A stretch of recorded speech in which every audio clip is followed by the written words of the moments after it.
मुआवजे का जब तक फाइनल नहीं होता है तो आगे का जो कल्याण रोड का है वो मैं तोड़ने नहीं देगा। पहले मुआवजा दो, उसका फाइनल करो, लोगों से बैठ के बात करो। इलीगल तौर पर जो लोगों को बेरोजगार किए, कहीं कल्याण रोड पर भी ये ना हो, इसलिए हमने आज ये कल्याण रोड के सभी समन्वय बैठक रखी थी।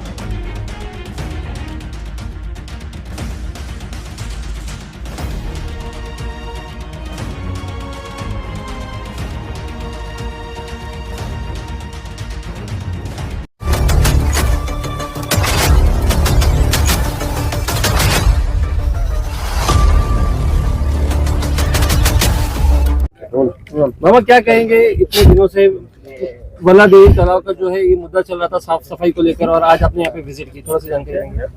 देखो, इतने साल से ये जो मुद्दा था, ये जो प्रोसीजर थी, मेरी जानकारी में तो 3.5-4 साल से सेंट्रल गवर्नमेंट में पेंडिंग में पड़ा था। जब मैं एमपी बना उसके 6 महीने बाद, 4 महीने बाद मैंने खुद देखा, मैं खुद फॉलोअप किया, लगातार 1 साल से फॉलोअप किया। फॉलोअप होने के बाद अभी सेंट्रल गवर्नमेंट से लेटर आया कि 60% हम देने के लिए तैयार है, 40% स्टेट गवर्नमेंट देना चाहिए। उसके लिए मैं कमिश्नर साहब से मिला। कमिश्नर साहब ने बोला कि एक्चुअली फंड ना होने के कारण दे नहीं पाएंगे, फिर भी हम 20% देंगे। तो जो बचा हुआ 20% था वो लगातार 3 डीपीडीसी में मैंने गाड़ी रिक्वेस्ट किया। पूरी वीडियो सब आपको दे दूंगा।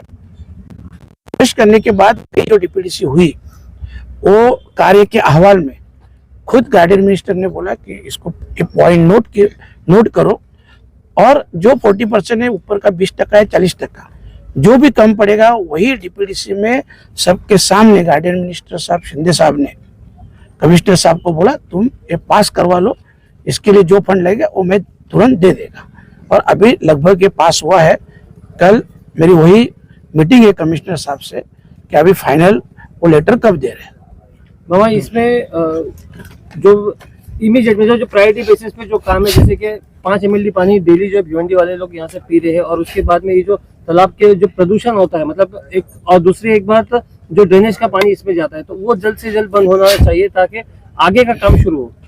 देखो, ये जो सब काम चलते हैं, आप सीनियर पत्रकार हो, आप भी जानते हो कि जब वराल देवी तालाब में फिल्ट्रेशन प्लांट बिठाया है, ये पानी 5 ml पानी रोज भिवंडी वाले पी रहे हैं, तो इसको साफ रखना, क्लीनिंग करना, ये जिम्मेदारी भी रहती है। और ऐसा नहीं रहता है कभी कि ये किसी का ठेका नहीं है, किसी का काम नहीं, वो सब मैं कल चेक करेगा। क्योंकि भिवंडी में एक ही प्रॉब्लम है कि जो ठेकेदार को जो काम दिया जाता है वो ठेकेदार वो काम सही तरह से करता नहीं है। वो काम नहीं करने के कारण वो सभी को मैनेज करता है, और इजीली सब मैनेज हो रहा है इतने सालों से। इसके लिए ऐसे काम जो अपने को गंदगी दिख रही है, या भिवंडी में आज जो क्लीनिंग भी नहीं हो रही है, आप तो देख रहे हो कितने ठेकेदार भिवंडी में है। तो ये सब जो प्रॉब्लम है ना, ये सब वहाँ के कॉर्पोरेटर रहेंगे, एमएलए रहेंगे, एमपी रहेंगे और ऑफिसर लोग रहेंगे, इसके जिम्मेदार सभी लोग हैं। और इसके लिए ये जो अभी देखा मैंने, खुद मैं शॉक हो गया। यहाँ पे जो पानी का स्थिति देखा, और ये जो वराल देवी तालाब जिसको बोलते हैं, ये एक देवी माँ के नाम से है, जहाँ पे हजारों हिंदू लोग आके एक आस्था से यहाँ का पानी भी एक अमृत समझ के पी जाते हैं। तो ऐसी स्थिति में अगर वो पानी पिएंगे तो आप सोचो ना, कल जाके कुछ प्रॉब्लम हो तो उसका जिम्मेदार कौन रहेगा। तो ये अभी मैंने देखा है, मैं कल के कल कमिश्नर साहब से इस सब भी बारे में बात करने वाला हूँ, और इसका जल्द से जल्द अभी हल निकलेगा। हमारा जो डिमोलिशन का काम चल रहा है उसको लेकर थोड़ा सा बात करेंगे कि लोगों को ये कहना है कि वहाँ पे उनको मुआवजा नहीं मिल रहा है, और महानगर पालिका अपनी कार्रवाई पे कार्रवाई करती जा रही है, लोग बेघर हो रहे हैं। डिमोलिशन का वो दिन मैंने देखा, पहले तो मुझे पता नहीं था, बोला था बाद में करेंगे, पर अचानक ये लोग ने किया। अभी आगे चल के बोलता हूँ मुआवजे का क्या है, वो कल ही मैं आपको बुलाने वाला हूँ कमिश्नर साहब के पास। मुआवजे का जब तक फाइनल नहीं होता है तो आगे का जो कल्याण रोड का है वो मैं तोड़ने नहीं देगा। पहले मुआवजा दो, उसका फाइनल करो, लोगों से बैठ के बात करो। एक जो भी बोर्ड लगाना, बैनर लगाना, या जो भी अनाउंस करना महानगर पालिका की ओर से, ये सब होना चाहिए। ये जब अनाउंस होगा तब तो उसके आगे जाके कल्याण रोड का जो तोड़क कार्रवाई वो करने देंगे, नहीं तो नहीं करने देंगे। नमन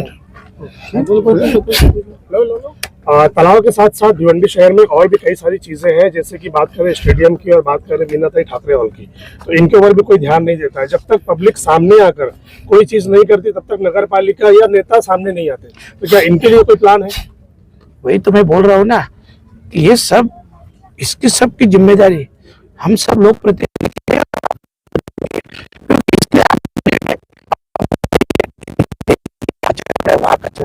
इसकी पूरी जिम्मेदारी ठेकेदार की रहती है। यहाँ पे करोड़ रुपए का ठेका दिया है, पर ठेका देने के बाद काम नहीं होता है, क्योंकि जैसे ये सब जो भी नेता लोग हैं, ऑफिसर लोग हैं, इनको मैनेज करके ठेकेदार काम नहीं करता है। इसके लिए ये जो गंदगी है ये साफ करनी है ना, तो ये जो पॉलिटिकली भी गंदगी है ना, ये ऑफिसर लोग ये भी साफ करनी पड़ेगी। इतना भी ध्यान में रखो।